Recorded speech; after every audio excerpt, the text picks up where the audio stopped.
welcome to a new episode of the Dietitian Success Podcast. My name is Krista Kolajesic. I am the host and the founder of Dietitian Success Center.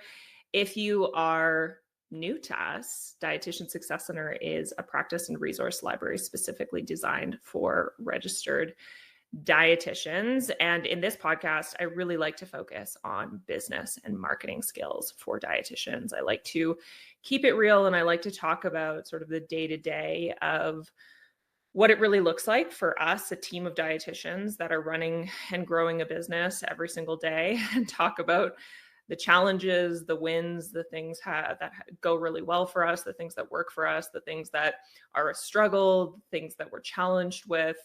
And really my goal and my hope is that you're able to take tidbits from what I'm saying every week and implement them in your own business, or, take lessons that have been learned from us doing all the things when it comes to marketing and sales and strategy, and take some of those learnings and implement them in your own businesses as well. And so what's been really fun is that over the past few weeks, so since we transitioned to our new platform and our new community, we have the opportunity now to live stream these podcast episodes in the community.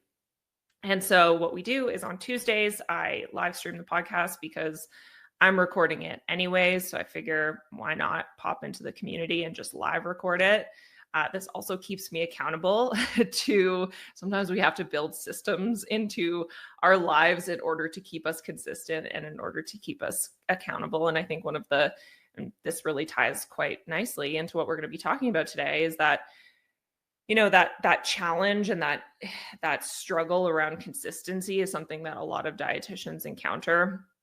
Today, we're going to be talking about mindset, and we're going to be talking about some impactful mindset shifts and challenges that I myself have gone through as a dietitian, and that I talk to a lot of dietitians about. I want to sort of normalize some of these common struggles that dietitians find themselves up against, and come up with provide some practical solutions for how to work through these challenges. But coming back to that idea of if there's something in your business that you're struggling to build consistency around, is there some sort of a system that you can put in place which allows you to maintain that consistency? So for me, if I have this running live every single week, I know that I have to prep for it and that I have to show up for it. And it's being recorded every Tuesday. And I think, I was pretty good about being consistent with the podcast every week prior to running these live, but there would be a lot of times where I felt like I was doing it kind of last minute, because it would be that thing. And I know we've all been there, right? Where we have these marketing tasks that we want to do, and they end up kind of falling to the bottom of our to-do list, even though they really should be the top things on our to-do lists. And so anyways, these things that kind of they move their way down the list because they're less urgent. And then suddenly we know we have to post something on Thursday, and we're sort of scrambling to do that. And I really just didn't like this last minute energy. It didn't feel good. It didn't feel like I was producing the best quality stuff. And so I think that this is a good approach for me personally, is just how do I build some structure and some process around this marketing task that I know I need to do. Another example of this, and I should just share this because I think social media is one of those things that a lot of people feel challenged in being consistent around, is within Dietitian Success Center, we use a task management tool called Asana. And Asana is basically a system where you keep track of all the tasks that you want to do day to day and week to week. And you can look at all your tasks from a calendar view. But what I love about Asana is that you can set up recurring tasks. And so we all as a team we can all see what's in Asana. And so we have a section on Asana where we can schedule recurring marketing tasks. And we have, set up in there, we have a process around our email marketing, this podcast, YouTube videos, blogging, etc. But then for me personally, I've sort of always been challenged with how do I keep consistent with posting to my more personal @kristaco.rd Instagram account, which is a little bit more my sort of journey and experience as a founder and what that looks like. And I share a little bit more of like my personal stuff and sort of more business related stuff versus at the Dietitian Success Center account, which is more so related to our nutrition practitioner side of the membership. And so I was always challenged with and struggled with, how do I stay consistent with that kristaco.rd side of things?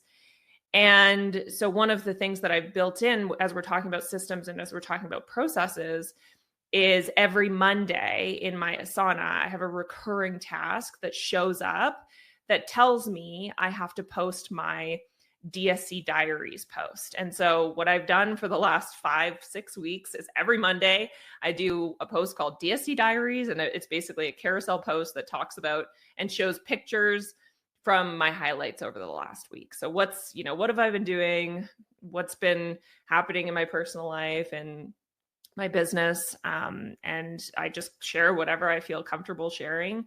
And it's been a really good, I've done it every week now for 6 weeks, yay, which feels pretty good. And so it doesn't have to be overcomplicated, but it's sort of just this idea of like recognizing what some of our challenges are and then coming up with some processes around them to actually make them happen, make them come to life every week. So sorry, that was a little bit of a tangent, but I just think that was a sort of timely sort of mindset / productivity stuff that I've been thinking about a little bit. And relates back to the topic that we're talking about today, which is really all about mindset shifts and just mindset in general. And the reason why I wanted to talk about this is because mindset is one of those things that I think is often undervalued when it comes to entrepreneurship. So we don't think of it as much as we should, but it really has the potential to like change everything in your business. And it has the potential, and I don't say this to be dramatic, but it honestly has the potential to ruin everything in your business too.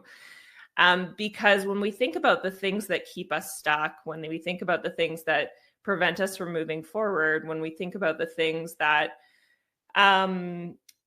take us in one direction versus another direction, it all comes back to our thoughts and feelings around different issues and the mindset blocks that we come up against. And so I find myself having these conversations with myself a lot when it comes to mindset, and have done a lot of mindset work myself. And I'll kind of talk about what that looks like and what that's looked like for me. But then I also find myself having these conversations over and over again with dietitians. And so I notice these kind of consistent patterns that we all struggle with at some point. So I wanted to have a conversation about that. And I wanted to kind of share some of the main themes I've been encountering over the last little while, and some ideas and tips for how to navigate through those things, because it's not enough to just tell ourselves, hey, don't feel like an imposter, right? That's not how it works. We can't just say, I'm not going to be a perfectionist anymore, or I'm not going to feel like an imposter anymore, or I'm not going to stress about that thing anymore. No, we have to have practical strategies for how to actually work through some of those challenges. And so that's really what I want to dive into today. And so I may have already mentioned this, but in case I didn't, if you're watching this live on Tuesday, you can post your questions in the chat. Please keep your camera and your microphone off. And then if you are listening to this and you'd like to join the live stream at some point, or you would just like to join our free dietitian community, check it out, dietitiansuccesscenter.com. There's a prompt to join our free DSC starter kit on that page. And as part of that starter kit, you get access to our community and a bunch of free resources, which is really fun. So definitely check that out. We have over 1,000 dietitians in our free community now, which is really, really cool. So we are on the pursuit of building the biggest dietitian community in the world. I'm just putting that out there into the universe. Okay, so let's get into the content. Now, I have always done quite a bit of work on mindset, but it's something that I regularly tap into or regularly have to kind of like update and refresh and like and tackle new challenges, because I think what's so interesting about mindset is that it's something that never goes. So mindset challenges is it something that never goes away as a dietitian entrepreneur, but the things that you are challenged with will shift and change over time as your business grows and as your business matures. So things like self-doubt, things like imposter syndrome, things like perfectionism, things like self-sabotage. These are all challenges that may come up or creep up for you at different stages of your business journey. But I think what changes is your ability to be able to address them and handle them. So when I was a starter entrepreneur, for example, and I really felt like imposter syndrome and like fear of putting something out there that wasn't 10 out of 10 incredible perfect was something that would keep me so stuck, and it would prevent me from putting anything out there. So I think about this example from when I first started way back in the day. I had a food blog and I was so excited about food blogging, and I loved food blogging, and I was like so passionate about this, and I had this dream of being a food blogger. And I would learn about it, I would like join communities, and I was so passionate about it. But what stopped me from being successful in that area was that my imposter syndrome and my perfectionism was so strong that I couldn't get over the hurdle of actually just pressing publish and putting something out there into the world.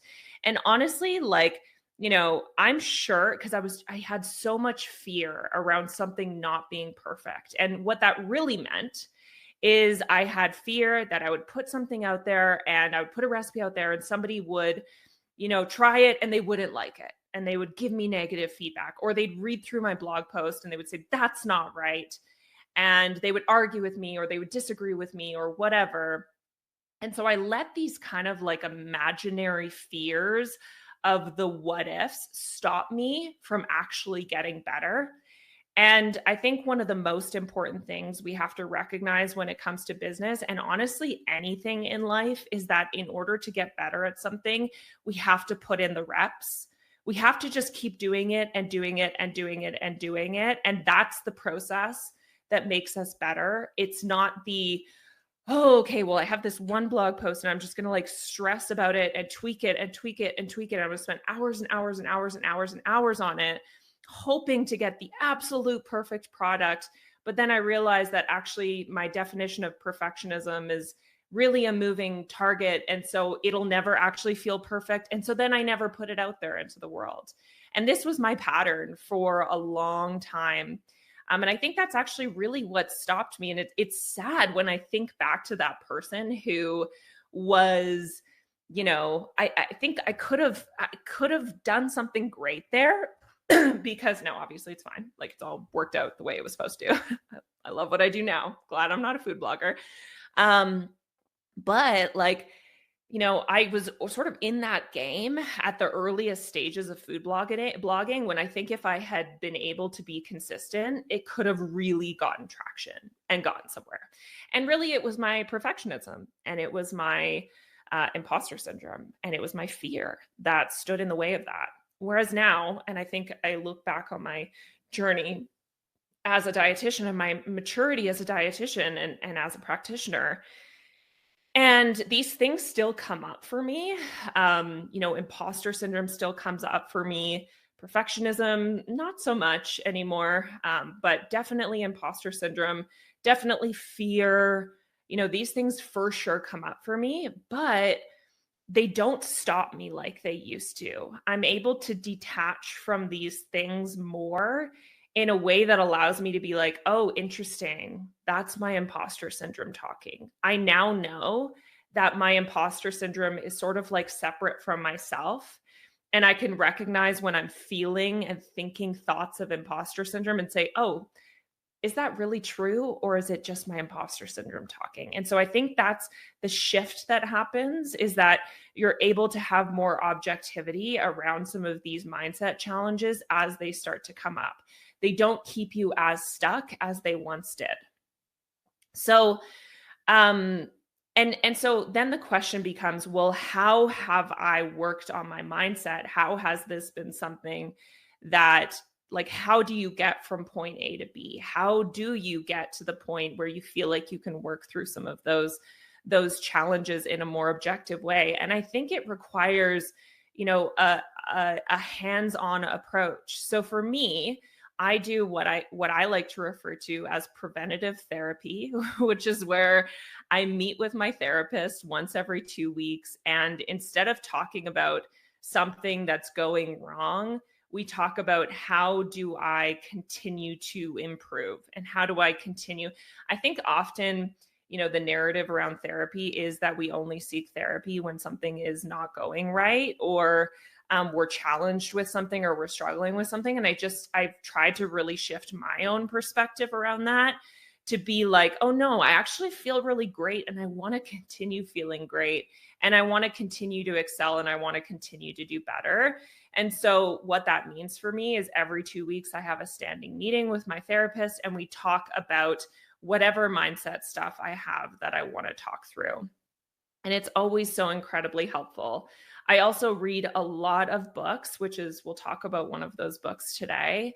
And I listen to a lot of podcasts too. And so all of these things are like consistent mindset work that I do, that I know has a direct return on my investment when it comes to my business. Because when I feel like less of an imposter, when I feel more confident, when I feel like and I think honestly, confidence is a huge one. When I feel more confident, there's a direct return on that investment. I make more money.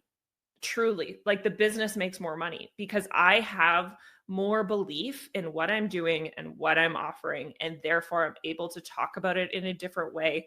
The energy I bring to it is different, and the results end up being different. And so there is a direct return on investment that you do in your mindset. And so I do recommend, thinking about, how do you work this into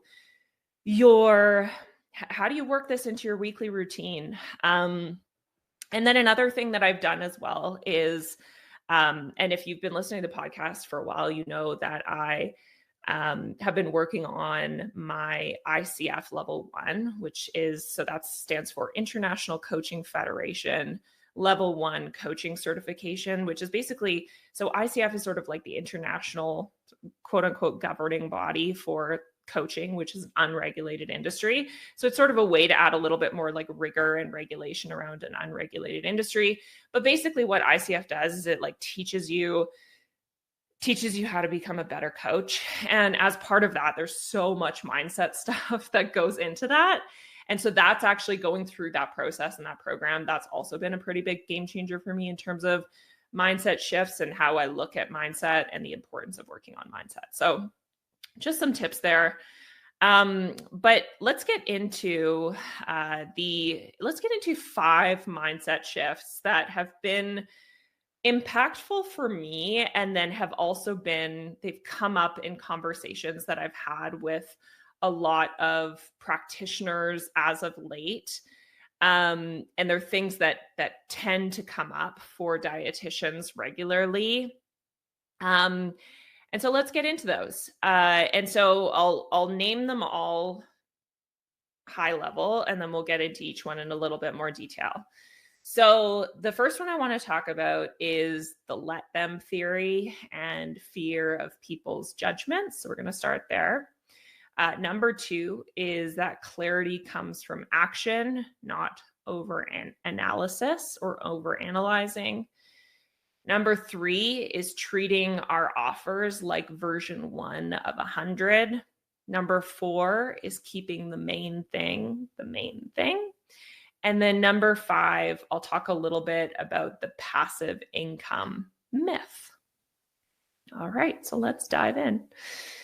So number one, so if you've probably, if you are on the internet at all, you have heard of the book, The Let Them Theory by Mel Robbins. Mel Robbins is a pretty big motivational speaker. And she's written a few books, and The Let Them Theory is her most recent book. And the reason why I loved this book and I wanted to bring it into this conversation is because um, it is such a simple message. It is such a simple message, basically around the idea that we have no control over other people and their actions, their thoughts, their beliefs. And lots of times, our own stress or our own anxiety comes from trying to control the uncontrollable and trying to control someone's perception of us. And so it's this whole idea of like, let people do what they're going to do, let them think what they're going to think, let them act how they're going to act, and let me take responsibility for how I respond and what I do. And let me take responsibility for the only things I have control over, which is my attitude, my behavior, and my actions. And so, within that, and a big component of that, and the piece that I wanted to pull out for this conversation was the fear around other people's opinions. She talks a lot about that, and I'll talk about a specific scenario in a second. But it's this idea that like the fear of other people's opinions is often something that keeps a lot of people stuck. And I know this has been something that has kept me stuck many, many times throughout my career. And it's something that keeps a lot of dietitians stuck. It's this idea of like, oh, what are my friends going to think if I start posting online or on Instagram? What is my family going to think? Are they going to think this is a dumb idea? What are my colleagues going to think? Are they going to be like, who does she think she is doing this? And so there's all these thoughts and feelings we have around other people's beliefs about us that tend to keep us stuck.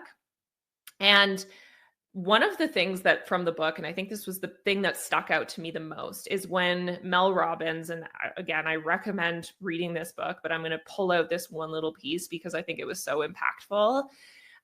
So Mel Robbins tells a story about how when she started her business, she was wanting to start in public speaking and had like no public speaking experience. So there was a lot of imposter syndrome at play. It was like, who do I think I am to suddenly say, I'm going to be a motivational speaker? And so when she started her business, she asked a bunch of motivational speakers or public speakers what to do to get started. And they all said the same three things. They say, put together a simple website, collect testimonials, and then start talking online about your speaking. So share about it on social media. And she talks about how she did the first two. So she set up the website, she collected testimonials, and then it took her 2 years to start actually talking about what she was doing online or with friends and family, marketing, essentially. Why? Well, because she was so afraid of what people would think.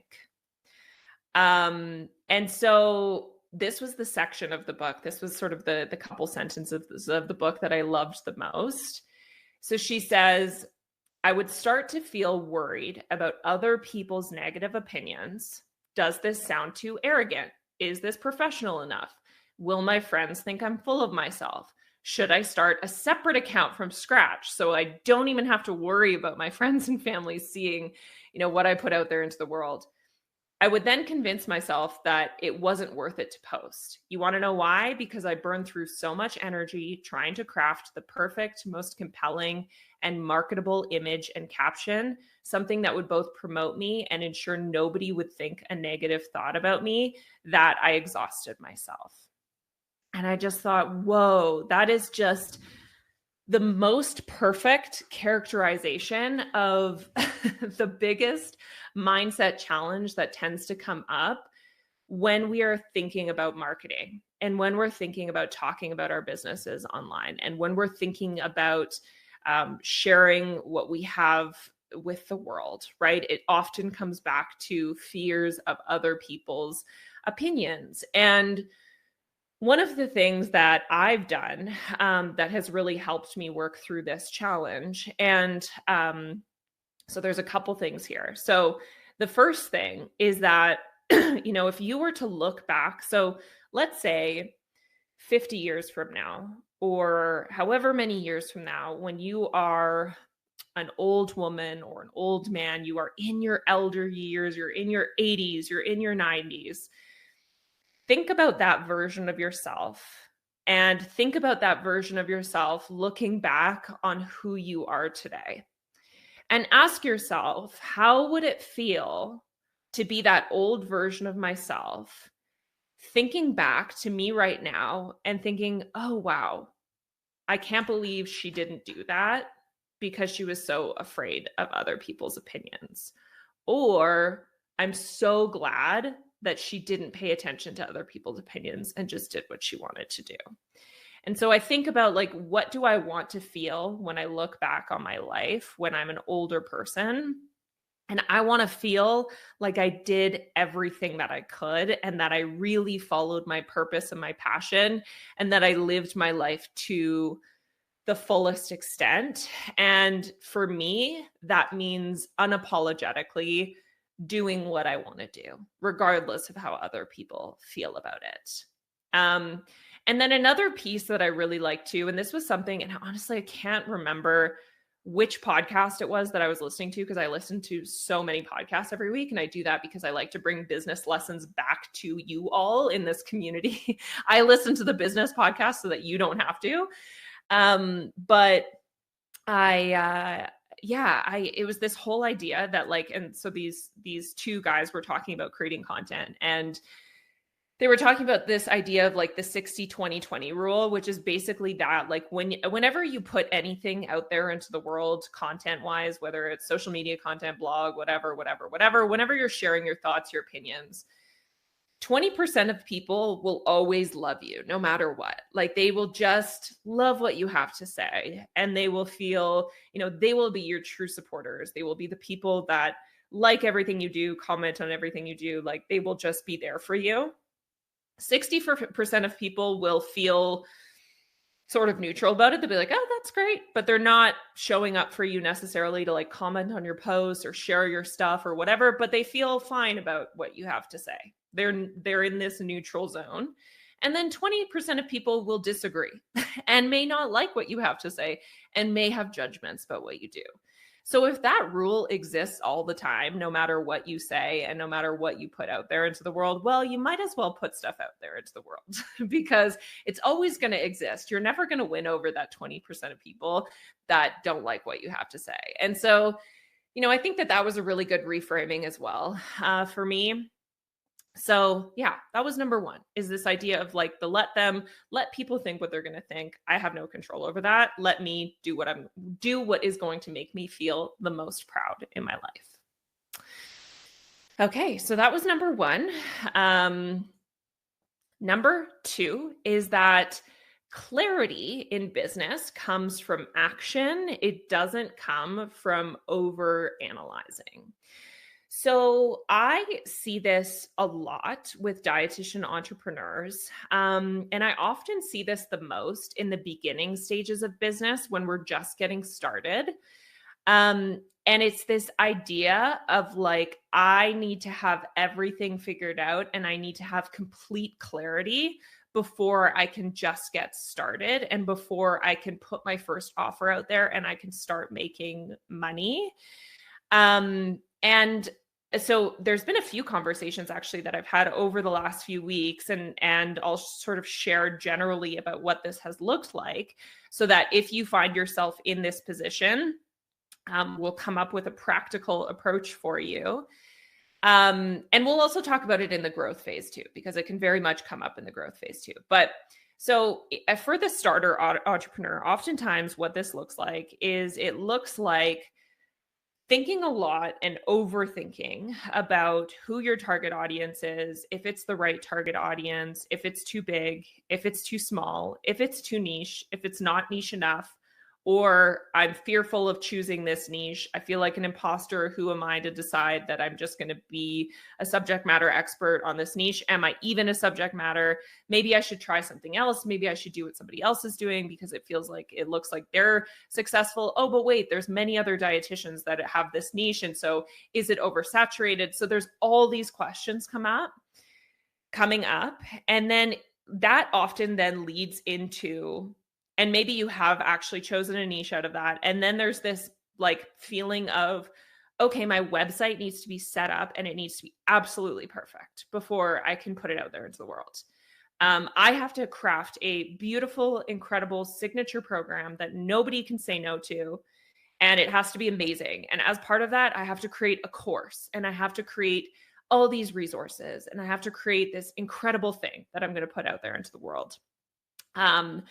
I have to have all my back-end stuff figured out. I have to have absolutely everything, my offer, payment system. I have to have absolutely everything figured out.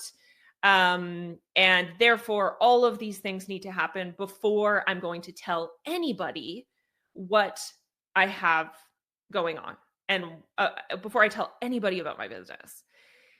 And what ends up happening there is because perfectionism is a moving target and you're never going to feel like everything is perfect, you end up staying in this like purgatory zone of creating and not actually putting anything out there, that you stay so stuck in this space. And this is so common, by the way, so common. So if you're sitting there thinking, oh my gosh, this is me, no judgment. So release any judgment.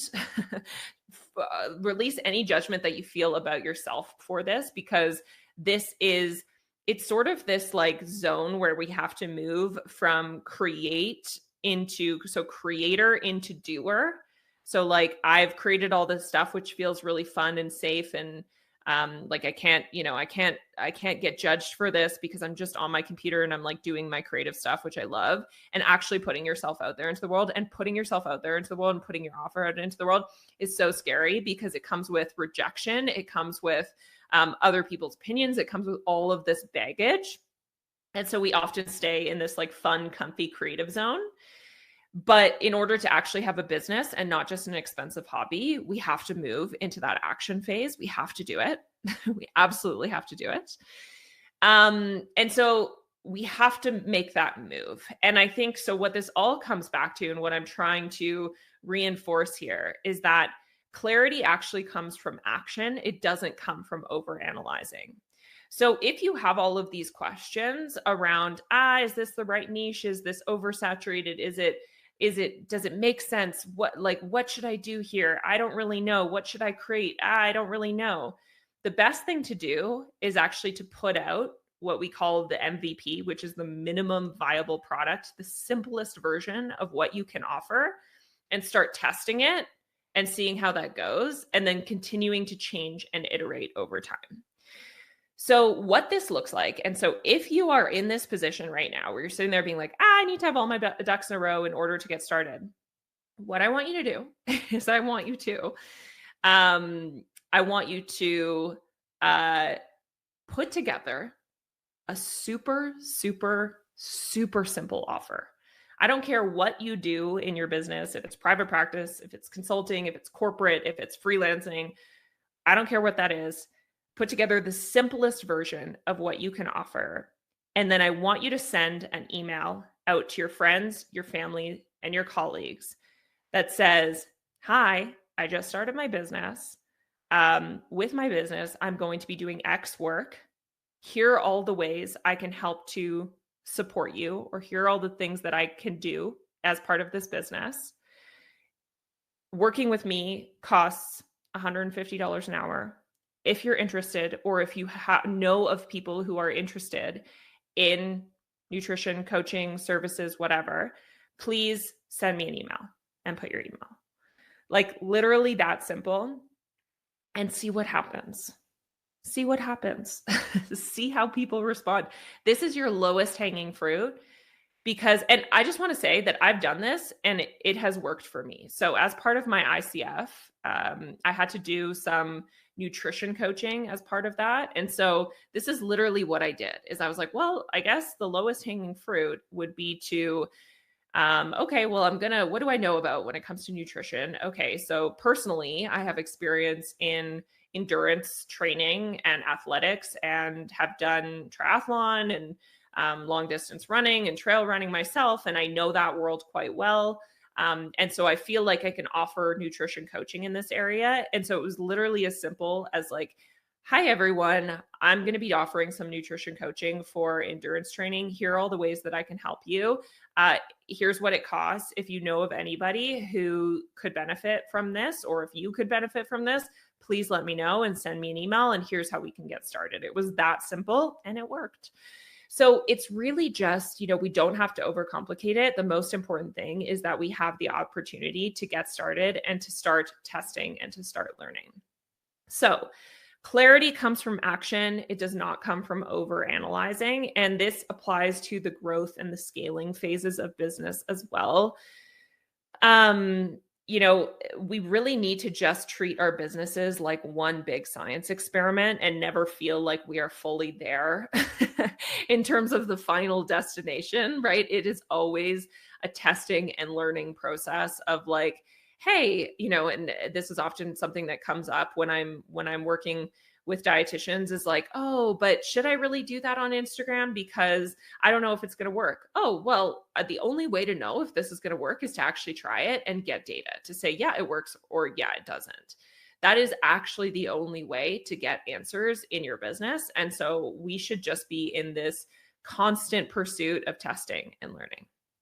So number 2, clarity comes from action, not overanalyzing. Number 3, which kind of ties in, is this idea of treat your offer like version 1 of 100. And so, to the point around dietitians feeling like they need to have everything figured out and they need to have the perfect offer on day 1 in order to put something out there into the world. No, you don't. And why I say this is because the thing that gives you clarity in terms of what you want to offer and what's going to be the best solution for your ideal client has to come and has to be informed by working with your ideal client.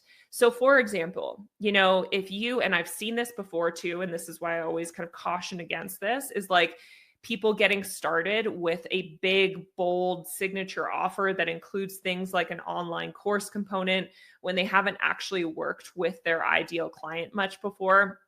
And then they get started working with their ideal client and they learn that actually that's not the information they needed, or they actually would benefit more from different resources or different materials or whatever. And so we've basically spent all this time creating this thing that sort of becomes kind of obsolete. And then the other thing too is that a lot of times dietitians put so much time and energy into that version 1 that it takes them forever to actually put it out there into the world. And so what is your version 1? What is the easiest thing for you to put out there into the world? What is your minimum viable product? And then how can you continue to iterate from there? Start as basic as you can and add on as you become more informed. And so literally, I've been doing this. We've been running Dietitian Success Center for the last 4 years, and we're still iterating on the product because we're still figuring it out. That's how long this process takes. And that's okay. That's part of it. That's part of business, right? And so it's fun, right? It's cool because that's what's so great about business is it gives us the option to create something amazing. And that creation process takes time. And so start as basic as you can, add on as you get more informed. So that's number 3. Treat your offer like version 1 of 100. Number 4 is keeping the main thing the main thing. And this is actually this is a quote from somebody else. If you Google it, I can't remember who it was. It's just something I say all the time, but I did not come up with it. But it's sort of this idea of like, it's pretty self-explanatory. It is like, let's stay as focused as we can in business and try as best as we can not to chase shiny objects because, and this was actually, and I loved this. I was listening to actually a podcast that aligned with this morning. And it was like the podcast was titled The 5 Phases of Niche Hopping, which is like something so many entrepreneurs do, right? Which is like you start with one niche and then it like doesn't go quite as well as you thought. And so you think that the thing that's going to fix it is going to be switching to a different niche, when in reality, it's like, no, sticking with that original niche or that original idea and like working through the challenges is actually what's going to make it successful. It's not ditching that thing and trying something else. So a lot of times as entrepreneurs, probably the reason why you got into entrepreneurship is because you feel like you are a creative person and you like to dream about ideas and come up with ideas, and you like to take ideas that are floating around your head and putting them into practice and creating them. But sometimes that can be a double-edged sword. It's really wonderful and great, but it can also be challenging because it can lead to this shiny object syndrome. We're always trying to chase the thing that we feel like is going to be better instead of just trying to make the original thing work.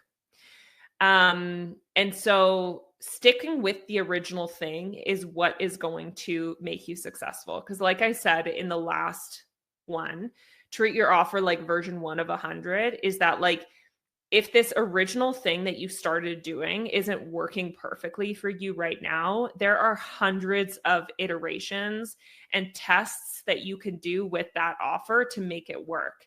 You can test the pricing. You can test the promotion around it. So, how do you sell this thing? What is included in the offer? What should be included in the offer? What are you not including in the offer that people are asking you for? So pricing, promotion, placement, which means where are you marketing this offer? Are you even marketing this offer? That's a real one that we have to ask ourselves, right? Is like, is this working? Because we're actually not talking about it. People don't even know about it, probably. And so there's so many things that we can do. There's so many levers that we can pull to make that first thing actually work, that we want to do that before we give up on it. So yes, keeping the main thing. And I think this is just a constant struggle. And I think oftentimes entrepreneurship is more so a battle of the heart and the soul than it is of the mind, because, as someone who is creative and likes to create and is multi-passionate and gets very excited about different ideas, I have a really hard time staying on track and staying focused. And so this has been one of my biggest challenges that I've been working through over time. But yes, it is something that is very real. Keep the main thing. And then last but not least is I want to talk a little bit about, so I want to talk a little bit about the passive income myth, but it's also sort of like extends beyond that. And it's the easy button myth, and sort of this idea that like, that business is easy and marketing is easy. And I'm just going to put myself out there once and people are going to buy what I have to offer. And I'm just going to put this thing out there into the world and people are going to buy it. And I'm going to create this online course and people are just going to start flowing into my world and buying this course. I'm going to have all this passive income. And I hope that through this podcast, I always try and be super realistic about just like what business looks like and how it's not always just like that easy. Most of the time it's not. And so it's sort of this idea of like being able to have the grit to like work through the things that feel like they're not working, or like keep going, even if it feels like something is not exactly what you wanted it to be, or is not working in the exact way that you dreamed that it would, because it probably won't. And I don't say this to like scare people off of entrepreneurship. I just say this to like keep it real and just be like, hey, this is hard for all of us. You're not doing like, this is hard for all of us. And I think sometimes like Instagram and social media makes us feel like people are doing so much better than we are. And it's like, no, actually, this is actually really hard for all of us. Probably the people that are ahead of you, they're just ahead of you because they've developed the grit to be able to work through the challenges and to be able to come out the other side with version 10 of their product or what they're offering. But to bring this back to this idea of passive income, because this has been a conversation I've had a few times over the last week, is sort of this like, this myth of like, if I put it out there, people are just going to come. So if I publish this ebook or if I publish this online course, like that is my ticket to make money in my business, scalable money in my business. And there's really no such thing as passive income. There is such thing as having a product that is scalable and that doesn't require you to exchange your time for money. And that is these digital products like an ebook or like an online course. Or like having a blog that you monetize. However, there is a whole portion of sales and marketing that we have to do, a lot of effort that has to be put in order to make that thing scalable and in order to make that thing work. And so, I think that like, if you're sitting there and you're like, I created this thing and I put it out there into the world and nobody's just buying it, like the influencer on Instagram told me that they would, that's not like that. It's not a your fault thing. It's you've probably been conditioned to think that this is like a lot easier than it actually is. And there's probably just a sales and marketing challenge that you have to work through. And you can probably solve this by doing more sales and marketing. And so I say this just to say, like, I never want dietitians to feel bad about themselves if something isn't working in the way that they thought it would. It is all a journey. It is hard for everyone. It is about developing the grit to be able to work through those challenges and come out on the other side. And so, yeah, so that is really, I'm almost at time. So I'm going to wrap this up because I feel like I've been going on and on for a while, but I can get pretty darn fired up about these topics. I'm actually going to pop to the I'm going to pop to the chat because we do have a couple comments here. So one of the comments is this idea of, okay, so it was a comment. I love this. So a couple weeks ago, I posted on my Instagram 3 different personas of dietitians that I see quite a bit. And I'm trying to remember, there was the overwhelmed Olivia. There was the, I think it was frantic Frankie. And then I can't remember my first one, but anyways, they were such good ways of being able to, I can't remember the name of it, but one of them like characterized the person at the beginning stages, the middle stages, the growth stage, and then the scalability stage of their business. And a lot of dietitians really related to those. And so this person in the chat said, I love the idea of giving a persona to your struggles. And they said, I have one called Perfect Polly. Yeah, totally. Giving a persona to your struggles so that it's like, oh, this is just my imposter syndrome. I can't think of an I name. Imposter syndrome Ivy coming up, right? Like this is just that person. They're not me. It's just, this thing that is this challenge, this struggle that is coming up for me that I can then be a little bit more objective about. So yes, thank you for sharing that. I love that. This other individual in the chat commented, challenges for me are imposter syndrome, although I have been catching myself as well. Fantastic. I love that. Totally have delayed pressing publish. Yes, we've all been there. Confidence is huge still after all these years. Yes, I feel that very deeply. So thank you so much for sharing that experience. And I think it's so important to share this stuff because it normalizes it, right? It makes you feel like you're not alone in the struggle and in the experience. You are not. You are among, you are among company for sure. We all deal with these things, just the things that we tend to deal with tend to be different. So all that to say, thank you so much for listening to this episode of the podcast. Join our free dietitian starter kit.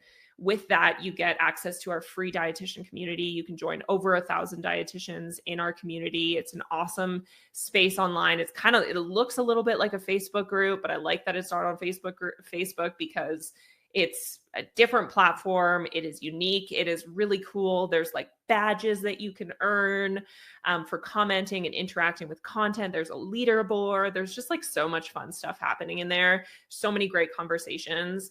So download the free starter kit. It's linked below this episode in the description, or just head on over to dietitiansuccesscenter.com and you can join the starter kit. And then also, if I can ask you too, if you enjoy this podcast, if you can leave me a rating, that would be amazing. A rating and review. You could do that on Apple Podcast or Spotify. I went and checked my reviews the other day, and I found that this podcast has had over 100 5-star reviews across all platforms, which makes me so happy. I'm so happy to hear that it adds value to your lives in different ways. And so if you could leave me a rating and review, I would really appreciate that. All right. So that is it for me. Just to summarize our 5 mindset challenges. Let them do what they're going to do. Let them judge you. Let them think what they're going to think.